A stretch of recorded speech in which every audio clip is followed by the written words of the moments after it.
Bienvenue à tous pour la leçon 6 du mentorat en TIC de mai 2017.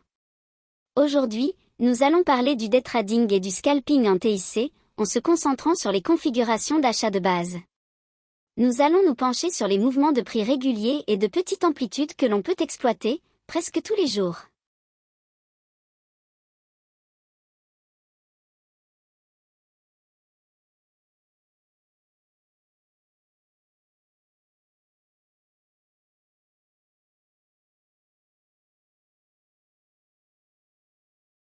Dans les programmes d'achat, l'IFTA, l'Institut de formation aux techniques d'analyse financière, utilisera l'un des deux modèles de moteur de prix. Le premier consiste à accumuler de la liquidité du côté vendeur en réévaluant sous un ancien creux. Cela déclenchera des ordres de vente, incitant les vendeurs à coupler leurs entrées longues. Les prix chercheront à obtenir une prime à court terme plus élevée pour compenser les positions, c'est donc une accumulation compensée. Le deuxième modèle consiste à réaccumuler la juste valeur lors de retracements à des niveaux de prix plus bas. Les détenteurs de positions longues sur une semaine seront piégés lors du retracement, car de nombreux traders utilisent des stops très serrés. J'offrirai donc de la liquidité du côté vendeur à court terme pour coupler les ordres, et les prix chercheront à augmenter pour compenser les positions. C'est donc une réaccumulation. En résumé, l'offset accumulation a pour but d'attirer des vendeurs à prix réduit pour compenser les détenteurs de positions longues existantes.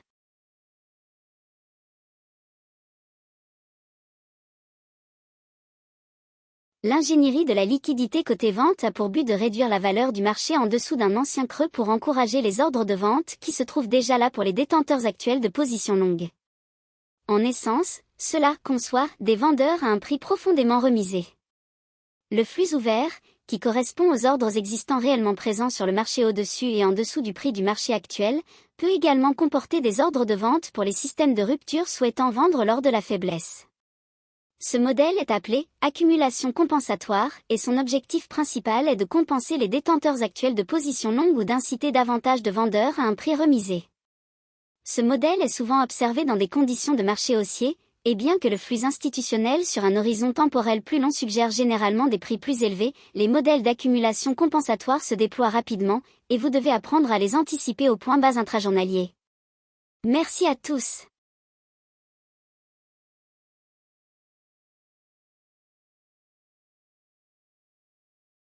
Nous fournissons de nouvelles opportunités d'entrée longue aux banques en réévaluant le marché à la baisse pour obtenir une juste valeur de l'amplitude des prix.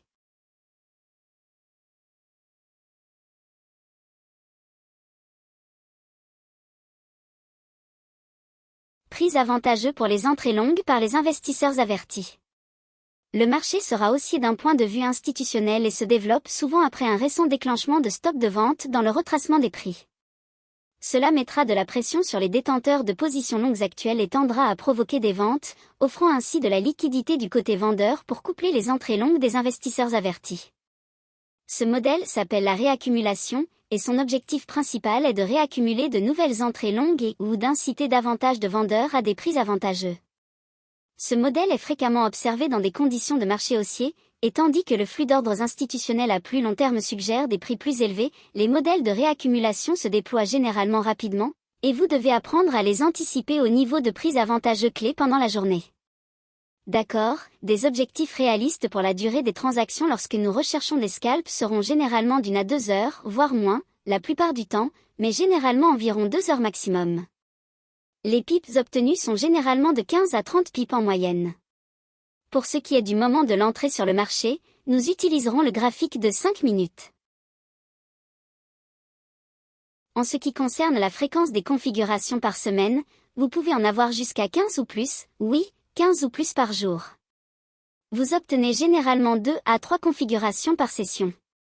En général, vous en avez environ une par session, ce qui signifie une à Londres, une à New York, une à la clôture de Londres et une en Asie.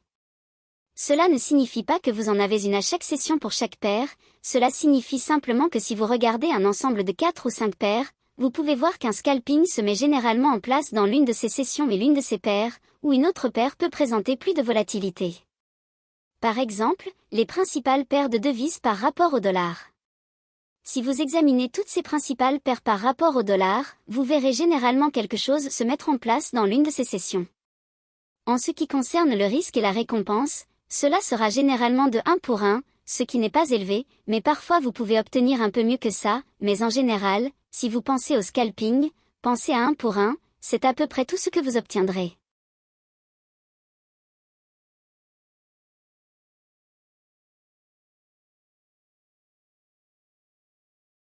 Le risque idéal par transaction est de 0,5% à 1%, et 1% peut être un peu élevé, mais à mesure que vous vous améliorerez, vous pourrez repérer davantage de configurations, et évidemment vous pourrez passer à 1%, mais je ne ferai rien de plus que ça. Maintenant, il s'agit du modèle d'accumulation compensée. Fondamentalement, c'est une course au stop sur les stops de vente. Le profil d'achat pour l'accumulation compensée consiste donc à fournir de la liquidité du côté vendeur en éliminant les stops de vente pour le faire monter.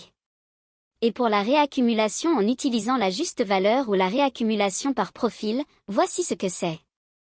En général, il s'agit de l'entrée en position optimale pour le commerce. D'accord, les mouvements de prix réguliers de petite amplitude doivent être spécifiques aux zones de prise de position optimale, ou kill zone en anglais. Tous les scalpers devraient opérer pendant les kill zones de l'ICT, car la durée et le style de trading sont de nature très à court terme. Nous avons besoin des moments les plus volatiles de la journée de trading pour nous assurer d'obtenir des mouvements. Il peut arriver que, lors de l'utilisation d'ordres à seuil, une entrée s'exécute en dehors d'une kill zone. Cela a tendance à se produire pendant la pause déjeuner à Londres, c'est-à-dire entre 5 heures du matin et 7 heures du matin, heure de New York, ou après l'ouverture de New York, généralement vers 10 heures et plus tard dans l'après-midi. Il est donc préférable de suivre activement le marché si vous comptez scalper. En d'autres termes, essayez de faire tout votre scalping avec des ordres au marché. Vous pouvez utiliser des ordres à seuil si vous le souhaitez, mais selon mon opinion, si vous faites du scalping, utilisez simplement des ordres au marché pour entrer et des ordres à seuil pour sortir. Voici un petit tableau des principales sessions et de leur chevauchement avec leur GMT et leur normal de l'Est. Les kill zones ne correspondent pas exactement à cela, vous devez donc utiliser la leçon que je vous ai donnée il y a quelques mois où je vous ai donné les détails sur l'heure de début et de fin de chaque kill zone. D'accord, les jours de clôture ou les jours haussiers, nous allons réexaminer la plage quotidienne ici pour plus de clarté. Lorsque le marché est prêt à évoluer à la hausse en fonction du flux d'ordres institutionnels à plus long terme, nous nous attendons essentiellement à ce que l'ouverture se fasse au niveau du plus bas de la plage quotidienne, voire à proximité. Il peut y avoir une légère baisse en dessous du prix d'ouverture. Vous vous demandez probablement, eh bien, Michael, à quoi faites-vous référence en parlant du prix d'ouverture? Rappelez-vous que nous examinons à la fois l'ouverture à 0 GMT et l'ouverture à 8 heures, et nous regardons minuit à New York. Le flux d'ordres institutionnels à plus long terme, cela signifie mensuel, hebdomadaire, quotidien, 4 heures. Nous avons effectué toutes nos analyses, toutes nos études de tendance directionnelle, nous avons examiné les plages de données IFTA, où se trouve récemment le décalage trimestriel, va-t-il vers le haut ou vers le bas? Sommes-nous récemment en train de trader à partir de plages haussières de réduction? Sommes-nous en train de voir des niveaux de support de blocs d'ordre haussier ou des blocs d'ordre baissier se dégagent? Descendons-nous pour combler des vides de liquidité et ensuite remonter, ou comblons-nous des lacunes équitables et remontons? Tout cela vous indique que le flux d'ordres institutionnels est haussier. Vous n'avez pas besoin de lignes de tendance ni de moyenne mobile pour le faire.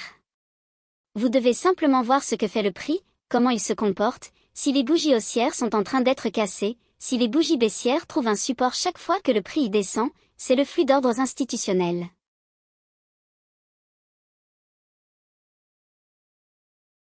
Vous le regardez sur un cadre temporel supérieur, que ce soit mensuel, hebdomadaire, quotidien ou 4 heures, et vous voyez ces preuves dans le prix. Vous avez effectué votre matrice de gamme de données d'action des prix, PDA, et vous voyez où se trouvent ces séries de données PDA, où se trouve celle qui est la plus susceptible de faciliter une entrée longue.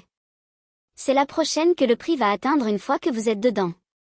De toute évidence, vous chercherez quelque chose comme une prime pour être la contrepartie, de manière à encadrer votre transaction. Vous devez avoir un point d'entrée, vous devez avoir, en premier lieu, un consensus sur la tendance du marché, que nous n'obtenons qu'à partir du flux de travail institutionnel.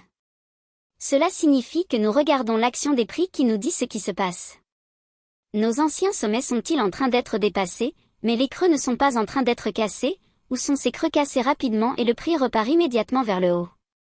Ce que cela vous montre, c'est que le modèle de moteur de prix était une réaccumulation. Ils l'ont fait descendre, ont déclenché les stops de vente, puis sont passés à la hausse. Ce sont toutes des empreintes digitales ou des caractéristiques de l'IFTA montrant que le flux de commandes institutionnelles est haussier. L'ouverture de Londres, après la première montée intraday, attend ensuite l'ouverture de New York. En général, vous verrez que l'ouverture de Londres est une période assez volatile avec un mouvement assez agressif d'un côté et fait généralement environ 40 à 60% de la plage quotidienne avant d'atteindre 5 heures du matin, heure de New York. Ensuite, il y a une courte période entre 5 heures du matin et 7 heures du matin, qui est la pause déjeuner à Londres, où vous obtiendrez généralement une certaine mesure de retracement ou de consolidation. Ensuite, vous avez l'ouverture de New York, qui voit une continuation à la hausse.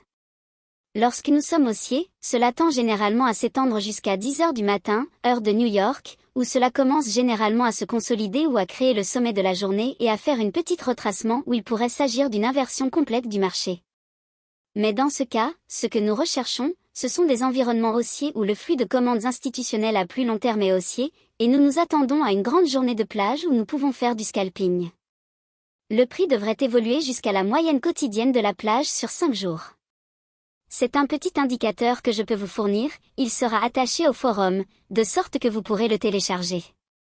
Je ne vous le donnerai pas avant d'aborder les configurations d'achat de base, de manière à ce que vous compreniez parfaitement ce que vous allez en faire, car je vous donnerai des instructions supplémentaires à ce sujet dans l'enseignement des configurations de vente. Une fois que la plage quotidienne moyenne sur 5 jours est atteinte, et que nous passons ensuite à la fin de la session de Londres, en fin de journée, généralement, le prix atteindra son sommet, puis commencera à retracer à partir de ce sommet. Entre 10 heures du matin et midi, heure de New York, nous nous attendons à ce que le sommet de la plage quotidienne se forme, et ce, au niveau ou au-dessus de la plage quotidienne moyenne sur 5 jours projetés. Le prix devrait normalement revenir en arrière et se clôturer près du sommet de la journée. Normalement ne signifie pas à chaque fois.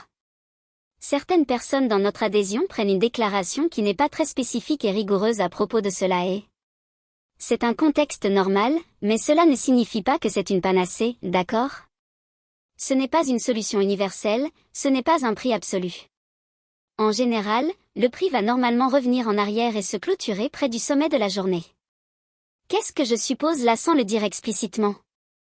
Cela peut monter plus haut parfois, et même beaucoup plus haut, donc soyez conscients que bien que nous comprenions que la plage quotidienne se forme généralement de cette manière lors de mouvements haussiers très explosifs, 10 heures ne va pas arrêter le prix, 11 heures ne va pas arrêter le prix, midi ne va pas arrêter le prix, 1 heure va arrêter le prix, il peut continuer à monter jusqu'à la clôture de Londres à 15 heures, heure de New York.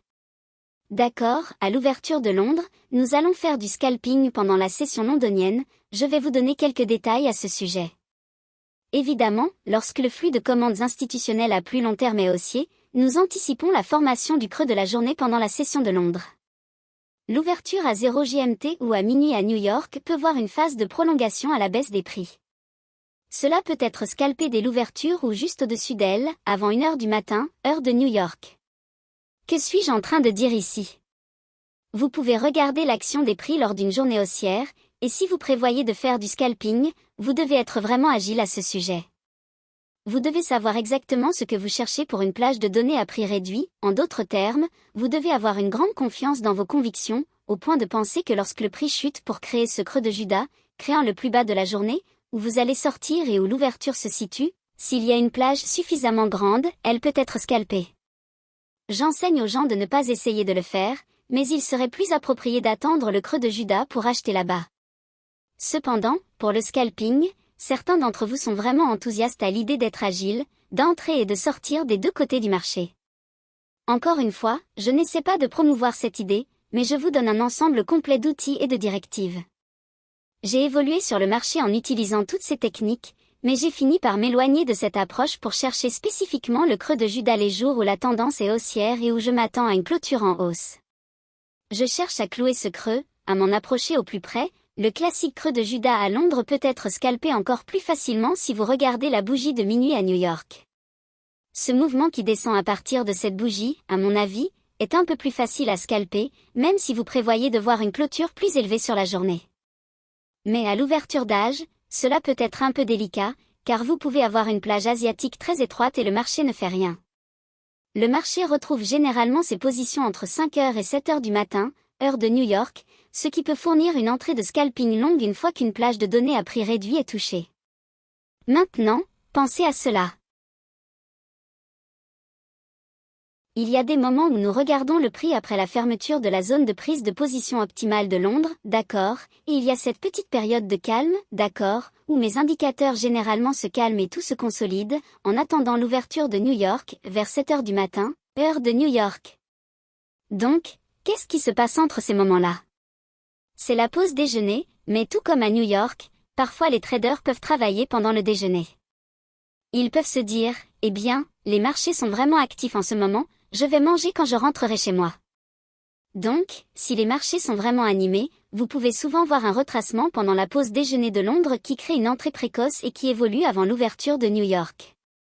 Cela se produit parfois, et vous pouvez vous mettre en colère et jurer contre l'écran autant que vous le souhaitez, mais parfois, si vous voyez vraiment un marché très volatile à Londres ou s'il était plutôt calme tôt le matin à Londres, puis vers 16h30, lorsque les nouvelles sortent, cela devient vraiment actif. Généralement cela se prolongera dans la pause déjeuner de Londres, et vous obtiendrez peut-être une petite consolidation de 15 ou 30 minutes, puis vous aurez le retracement avant l'ouverture de New York, et ensuite cela continuera à monter.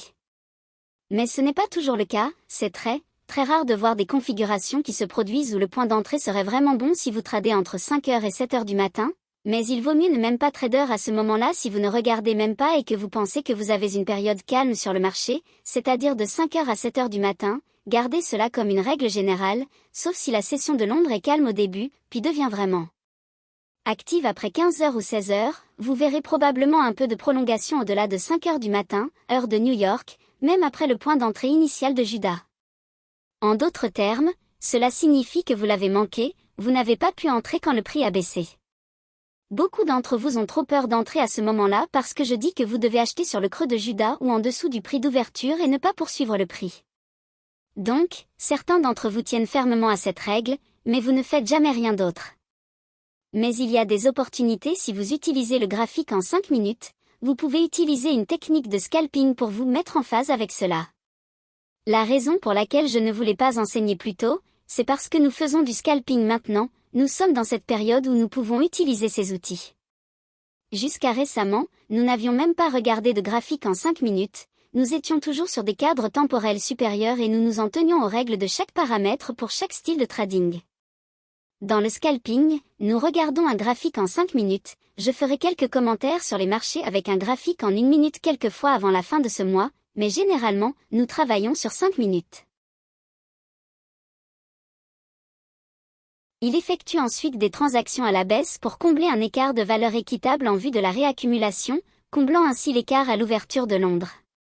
Il effectue des transactions à la hausse lorsque les objectifs de l'ADR, Average Daily Range, sont atteints à l'ouverture de Londres, et c'est un scalp de 30 pips, un peu plus en réalité, mais c'est tout ce que vous rechercheriez pour un scalp. En scalping pendant la session de New York, lorsque l'ouverture de Londres confirme le soutien institutionnel du côté long et affiche le plus bas de la journée, nous nous attendons à ce que l'ouverture de New York continue à monter, à moins qu'un créneau temporel supérieur n'ait été touché en intraday, ou que l'ADR ne soit atteint.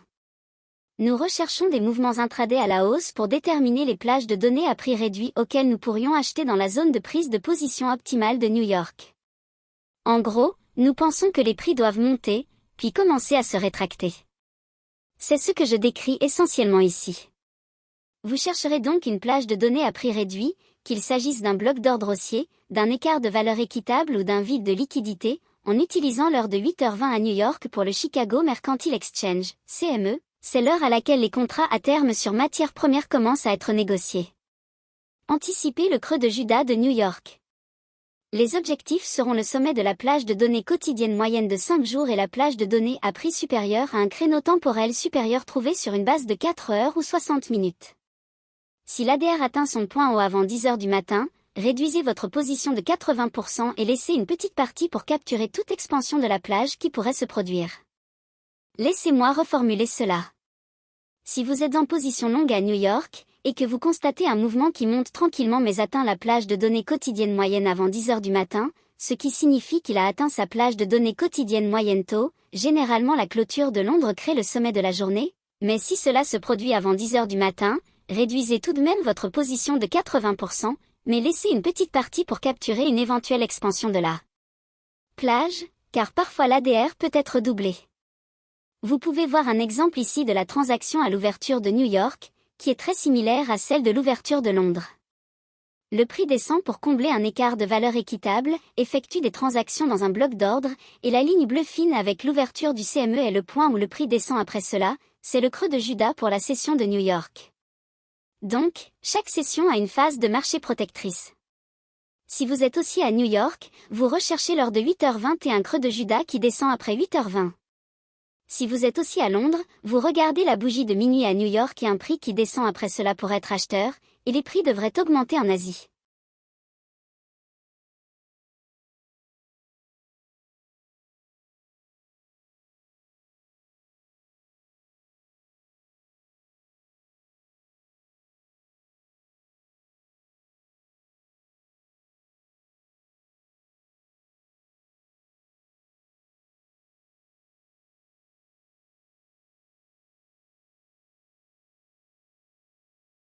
La session Swingley, comme nous l'avons abordé dans les leçons précédentes, correspond au creux de Judas à 0 GMT lorsque l'âge ouvre à Londres. Cela peut se produire, mais c'est l'inverse. Vous recherchez la création d'une gamme pour une journée haussière. Ce qui va se passer, c'est que les prix vont augmenter un peu après 10 heures du matin. Vous aurez une ligne verticale sur votre graphique à 10 heures du matin, heure de New York, et ensuite la hausse qui se produit après 10 heures, c'est le creux de Judas ou l'état de protraction où il crée le sommet de la journée. Vous chercherez ensuite à vendre si vous êtes un trader de la clôture de Londres, dont nous parlerons ensuite.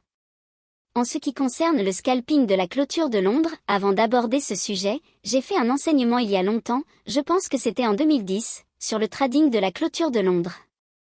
En réalité, j'ai donné beaucoup de règles que j'utilisais pour mon trading sur l'indice S&P 500, SCP, car il y avait de nombreuses transactions que vous pouviez effectuer en négociant les contrats à terme sur le SCP, qui est un marché d'actions américain. Lorsque vous faites du day trading sur le SCP, vous tradez vraiment deux sessions, la tendance du matin, puis vous attendez la pause déjeuner ou une consolidation, et ensuite vous avez une tendance l'après-midi. En général, vers 10h30 ou 11h, heure de New York, c'est la fin de la session du matin ou la tendance du matin. Ensuite, les traders vont déjeuner entre 11h et 13h, et un peu après 13h, vous avez une tendance de l'après-midi qui va jusqu'à la clôture à 16h. Les caractéristiques que vous voyez pour la clôture de Londres sur le Forex sont les mêmes que celles que les day traders utilisent pour le SCP, c'est le moment de la journée influencé par le fait que les traders de Londres négocient aussi les contrats à terme SCP et ils rentrent chez eux.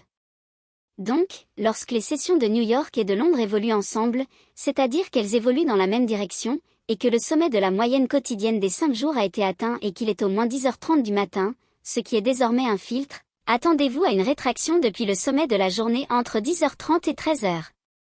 C'est ce que vous recherchez pour cette configuration de clôture de Londres.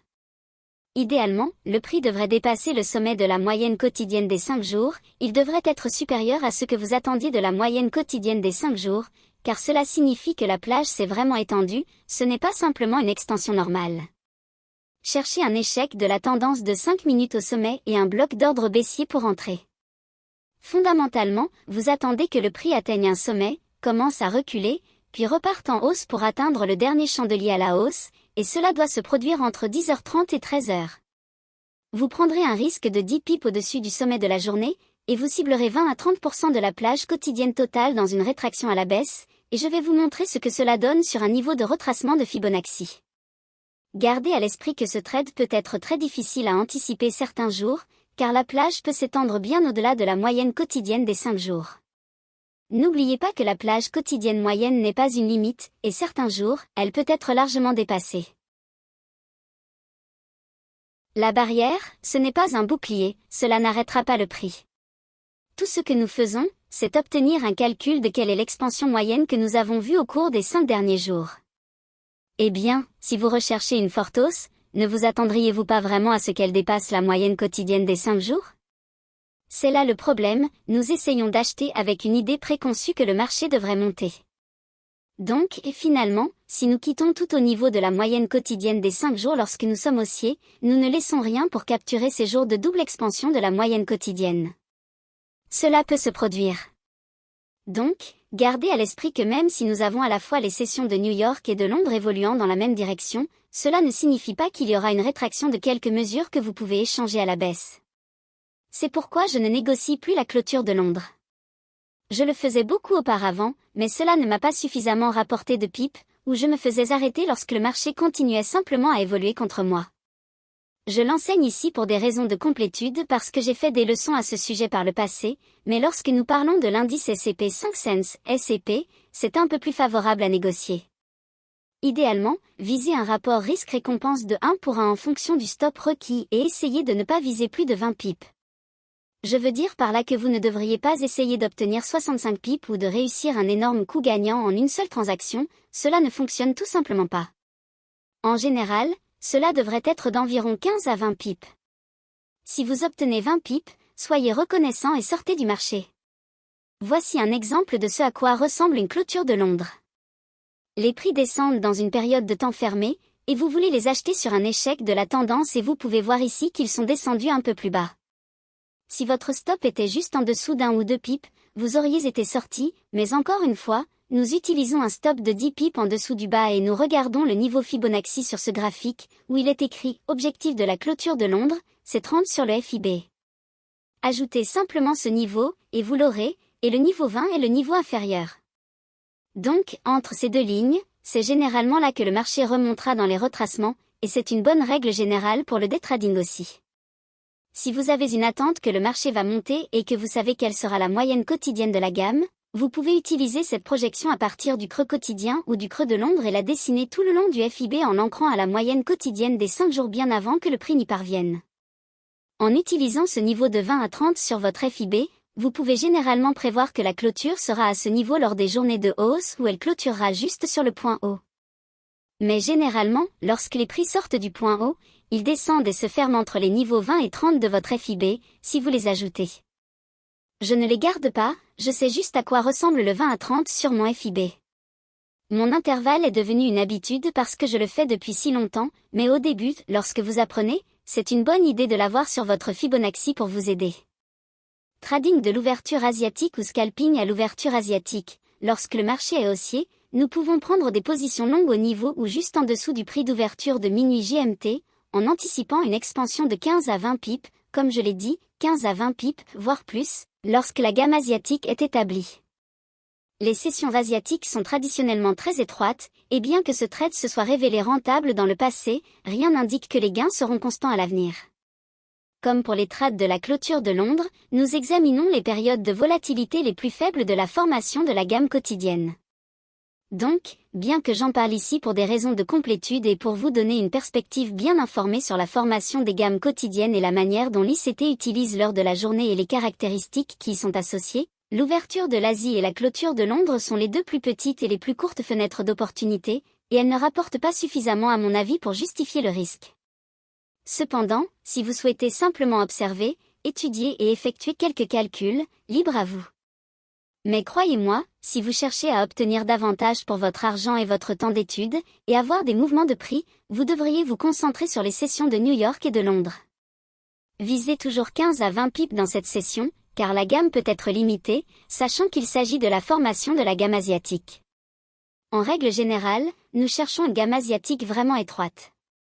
Donc, si nous voulons acheter à la hausse pour la journée et que nous envisageons de faire du day trading, et que nous pensons que le marché va monter, vous pouvez faire du scalping, mais ce que vous essayez réellement de faire, c'est d'exiger que la gamme asiatique vous rapporte de l'argent, alors que vous espérez réellement qu'elle soit étroite. Il y a donc un conflit entre les règles. Bien que vous puissiez parfois avoir de la chance et obtenir une expansion de la gamme asiatique qui atteint 30 ou 35 pips, vous pourriez en tirer quelque chose. Ma question serait alors, pourquoi vous en souciez-vous? Vous pourriez vous demander pourquoi je l'inclus alors. La raison en est que je vais recevoir des questions sur le trading en Asie, je vais recevoir des questions sur le trading de la clôture de Londres, vous avez l'habitude d'enseigner cela, non? Combien de fois m'avez-vous vu trader la clôture de Londres? Vous ne me voyez pas le faire souvent. À moins qu'il ne s'agisse d'un moment de renversement dans le profil du marché, je suis tout de suite sur la clôture de Londres, tout comme pour l'Asie, si je pense qu'elle va descendre jusqu'à un niveau qui serait une zone de rabais sur un horizon temporel plus long, Mais qu'elle ne s'est pas tout à fait rendue là-bas à New York et qu'elle reste juste au-dessus, je chercherai l'ouverture de l'Asie pour faciliter cette entrée, et ce serait le point bas de la journée.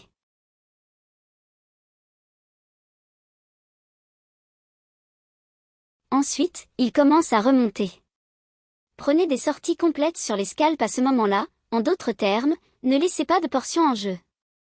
Encore une fois, il n'est pas optimal de s'attendre à une deuxième vague de mouvement des prix. Évitez la cupidité ici, et si vous avez la chance d'obtenir 20 pips, soyez content et sortez. La session de clôture est une bête étrange et elle est généralement très calme. Donc, notre compréhension d'ICT est que nous formons le plus haut et le plus bas initiaux de la journée pendant cette période. Donc, encore une fois, vous devez vraiment être agile. Et je sais ce qui va se passer, vous allez entrer ici et commencer à jouer avec ce trade, et vous le verrez monter et il aura 27 pips, et vous n'avez pas mis de stop de protection, mais automatiquement, il atteindra 27 pips et vous serez en profit. Que pensez-vous qu'il va se passer? Vous allez commencer à penser « Waouh, c'est le point bas de la journée, je vais le garder ». Et invariablement, ce ne sera pas le cas. Il finira par être un retournement de type Judas plus tard, après minuit, où il baissera et vous sortira, puis vous paniquerez et vous manquerez en fait le mouvement que vous auriez dû chercher depuis le début, c'est-à-dire le retournement de type Judas à la baisse pour être acheteur lors de cette journée haussière. J'ai donc établi certaines règles et expliqué le contexte de la manière dont je considère les scalps, comment le modèle du moteur de prix fournit le prix, les modèles d'accumulation et de réaccumulation qui se produisent. Les traders bancaires chercheront ces opportunités pour assortir leurs ordres, et c'est ainsi que nous pouvons faire la même chose en scalping, même si nous pensons que le marché sera calme. Bien des fois, vous pouvez obtenir 15 à 20 pips en une journée, quelques fois par semaine, c'est tout ce qui est nécessaire pour bien faire. N'oubliez pas que nous avons parlé du fait que 25 à 30 pips par semaine doublent votre capital sur une année, et nous pouvons commencer à le faire avec le scalping. Jusqu'à la prochaine leçon, je vous souhaite bonne chance et de bons trades.